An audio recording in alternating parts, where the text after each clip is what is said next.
चौधरी असगर अली साहब, चौधरी अख्तर साहब, नासर मुडायज साहब, जनाब बख्शीश अहमद साहब और मियाँ खुर्रम शहजाद साहब आज की महफिल के इनकाद करने वाले अमजद अली रहमानी साहब, मुस्तफ़ा रहमानी साहब और चौधरी तनवीर अहमद साहब, हाजी अब्दुल गनी साहब, अगर नाम लेना शुरू करें तो शायद मेरा ख्याल है ये टाइम इसी में गुजर जाएगा। बाकी जो दोस्त रह गए हैं जिनका मैं नाम नहीं ले सका उसके लिए मादरत खा हूँ। अस्सलाम वालेकुम।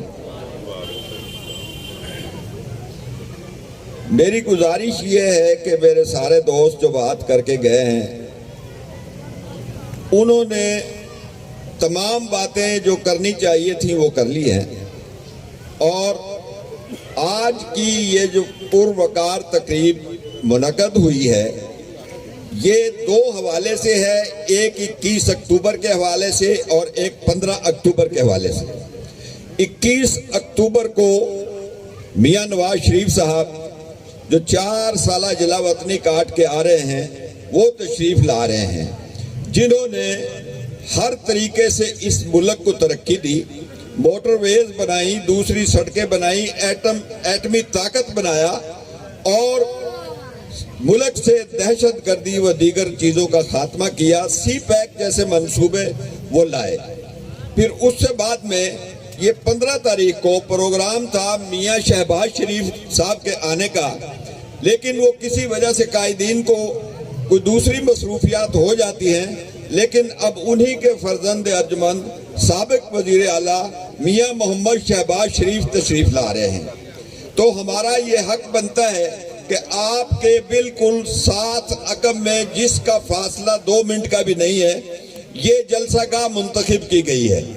तो आप लोगों से इल्तिमास है कि सब लोग और इस चीज़ का प्रचार करें कि हमने 15 तारीख को मुस्तफाबाद के जलसे को हर सूरत हर तरीके से कामयाब करना है और ये जगह ना के भरनी चाहिए बल्कि आसपास ये लोगों को पता चले कि यहाँ मुस्तफाबाद में एक जलसा हो रहा है और वो कई घंटे तक लोगों के दिन में रहे और कई साल तक रहे।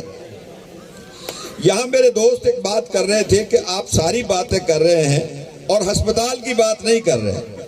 मेरे भाई बात यह है कि ये अस्पताल जो है ये हमारा है और यहाँ ही हमें इलाज मुआवजे की ज़रूरत महसूस होती है। लेकिन मैं आपको एक बात करूं कि मलिक साहब ने हमारे गांव के लिए सोलंग नाली और वाटर सप्लाई के लिए 55 करोड़ रुपए का एक मंसूबा मंजूर करवाया था, लेकिन बदकिस्मती से ये असम्बलियां टूट गई और जब असम्बलियां टूट जाएं तो एमपीए साहब भी हमारी तरह के ही हो जाते हैं, उनको कोई मेरा मतलब वो ग्रांट बंद हो जाती है।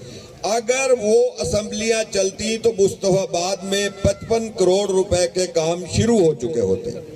और ये मैं आपको बताऊं कि ये जो सड़क आपके सामने से गुजर रही है, आप लोग सब देखते थे कि यहाँ से साइकिल का गुजरना बहुत मुश्किल बात होती थी, लेकिन ये पीसीसी भी मुस्लिम लीग के ताउन मुस्लिम लीग की वजह से डल चुकी है।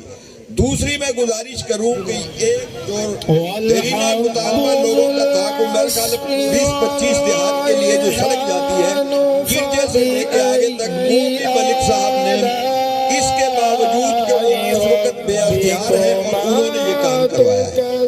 मेरे सारे दोस्त ये कह रहे थे कि degree college girls degree college बन गया है। मैं ये कहता हूँ कि किसी को अगर याद हो तो लड़कों का डिग्री कॉलेज भी मुस्लिम लीग दौर पे ही बना है। बाकी रह गई बात ये कि ये जो काम है ये होते भी हैं नहीं भी होते, ये एक अलग मामला है।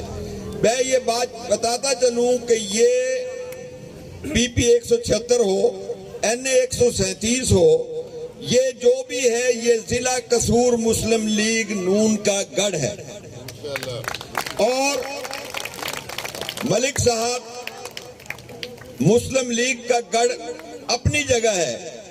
मैं आपको मुस्तफाबाद के साथियों को जो यहाँ हाजिर हैं उनको और जो हमारे मुअज़्ज़िज़ीन और नाज़रीन काउंसलर हजरात जो यहाँ तशरीफ फरमा है, हम आपको यकीन दिलाते हैं कि 176 जो आपका मौजूदा हल्का बन चुका है, हम आपको किसी सूरत में मायूस नहीं करेंगे। باقی چونکہ وقت کم ہے، باتیں کرنے کو تو آدمی چاہے 2 گھنٹے کر لے، لیکن میری گزارش یہ ہے کہ ملک صاحب جو ہیں اس وقت ان کے 2 ہی کام ہیں، 21 اکتوبر اور 15 اکتوبر۔ میں آپ سے میری یہ گزارش ہے کہ ہم ہر صورت میں ان دونوں جلسوں میں تن من دھن سے اپنا کام کریں اور ان دونوں کو کامیاب کریں۔ میں انہی الفاظ کے ساتھ آپ سے اجازت چاہتا ہوں۔ السلام علیکم۔